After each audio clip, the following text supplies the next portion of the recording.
енді осы жерде жаңа айтады ғой, енді бәрі керемет, бәрі күшті де, бұл жақта оқудың ақшасы қандай, қанша тұрады дегендей. Оқудың ең бірінші студент, жаңа бізде мынандай бір жағдай бар. Қазақстанда да түрік тілі орталықтары бар, оқытылып жатқан. Ондай жаңа Түркияда да бар, кішігірім түрік тілі оқыту орталықтары. Бірақ мен осы жерде барлық қазақстандықтарға келетін студенттерге айтып жатыр, ол жердің дипломдары, алатын сертификаттарыңыз Түркияда жарамсыз. Түркияда әрбір университеттің өзінің мемлекеттік түрік тілін оқыту орталығы бар. Мемлекеттік, яғни университеттің ішінде. Университетке, мемлекетке қарайтын. Тек қана сол университетте, сол қаланың, сол университеттің, сол түрік тілін оқыту орталығында оқыған ғана сіздің сертификатыңыз ғана университетке жарамды есептеледі. Жаңа мен Қазақстаннан оқыдым, менің дипломым бар, немесе мен осындай частный курс оқыдым, ертең ана жаққа барғанда өтеді деген ондай нәрсе жоқ. Біздің балалар көбісі білмегеннен кейін осындай жерде қиналып жатады, келіп қайтадан ақша төлеп оқуға мәжбүр болады. Сол себептен ең бірінші елден ана-мынан оқудың қажеті жоқ деп ойлаймын. Яғни босқа қаражат шығармауларыңыз, қалталарыңыздан көп ақша кетпесін, әуре болмаңыздар. Не дегенмен де ол жақта сіздерге Түркиядағы именно мына мемлекеттік берген білімді сізге ешбір жер бере алмайды. Егер Түркияда оқуыңыз келсе, Түркиядағы енді түрік тілі оқыту, университеттің түрік тілі оқыту орталықтарының бағасы әртүрлі. Сакарияда 6500 лира, 6500, бұл бір жылдық 5 уровеньнен тұрады дәрежеден, А1, А2, Б1, Б2 және Ж1 деген 5-ші уровеньді бітіргеннен кейін бар, сіз сертификат аласыз. Сол сертификат бойынша сіз университеттің студентіне уже бола аласыз. Ол сертификат болмай, сіз университетке ешқандай жағдайда бастай алмайсыз. Университет сізді қабылдамайды. Бірақ енді сіз ол төмірді жаңа түрік тілін оқыту орталығын бастамай тұрып, сіз бірінші студент атануыңыз керексіз ғой. Студент атану үшін ең бірінші мұражат етесіз. Әрине, онда осы Түркияда әсіресе мен сіздерге айтарым, қалың оқырмандарымызға, Түркияда білім алып жатқан, Түркияда оқып жатқан тәжірибесі бар осындағы студент қауымнан мағлұматты алғандарыңыз дұрыс болады. Себебі алданып келіп жатқан студенттер көп, басқа жолдармен келіп жатқан студенттер көп, білмейді, келіп адасып жатады, әркім әртүрлі мағлұмат береді. Ең дұрыс мағлұматты осы университетте білім жатқан қазақтың студенттері ғана бере алады сіздерге. Соларға жүгінсеңіздер болады. Енді оқуға мұражат тапсырғаннан кейін, оқуға түскеннен кейін оқудың ақшасы құны 100 мың теңге мен 200 мың теңгенің шамасы арасы болады. Бұл да бір жылдығы. Мамандыққа қарай әрине өзгереді.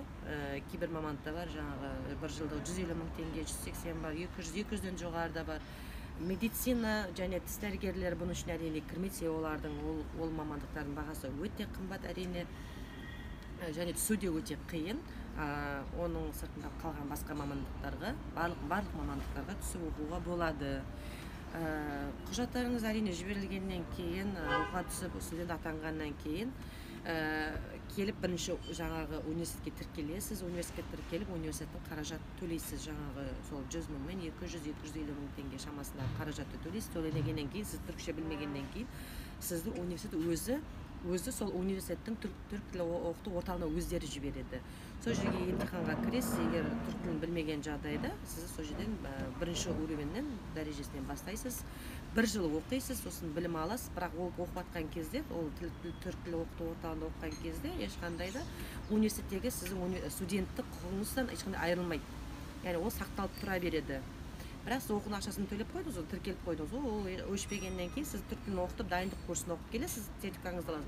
Егер сіз тағы да бір жыл ағылшын тілін оқып дамытамын деп, тағы да бір жыл дайындық курсын оқитын болсаңыз, сіз жаңа университеттің өзінің қаражатын төлеп қоясыз да, дайындық курсына барып оқи берсеңіз де болады. Яғни 2 жыл, 3 жыл дайындық курсын оқып, содан кейін барып да университетке бастауыңызға болады. Бұл жерде ешқандай сіздің оқуыңыздың ақшасын төлеген кезде ешқандай қиындық туындамайды. Сол себепті жылда оқу бітіргенге дейін ол университеттің жаңа берілген ақшасын төлеп отырасыз, оқуыңызды оқи бересіз. оқудан егер сабақтардан өтпей қалған жағдайда жазды оқу деген болады. Жазда дополнительно алып, ақшасын төлеп, жаңағы қалып қалған сабақтарыңызды жеделдетулеріңізге болады. Енді өмір сүру бұл жақта жатақханада тұруға болады, квартирада, үйде тұруға болады. Егер үйде тұратын болсаңыздар, 2-3 адам тұрған өте тиімді. Себебі бір 100 мың теңге үйдің құны болатын болса, ол адам басына бір 30 мың теңгеден шығады. Бір Түркияның бір жақсы жері осы жағынан үйлерге бүкіл заттарымен, яғни айтады ғой, үйде бүкіл студенттерге қажетті бүкіл заттары болады негізі.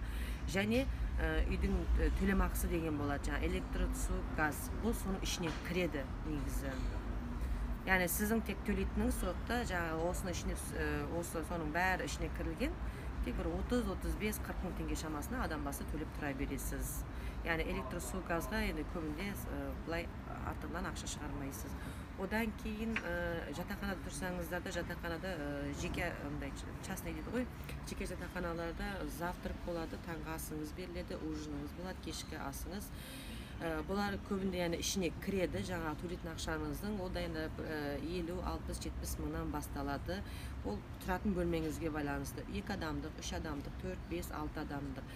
Енді 2 адамдықтар кішкене жоғары болады бағасы, 6 адамдықтардың бағасы төмен болады.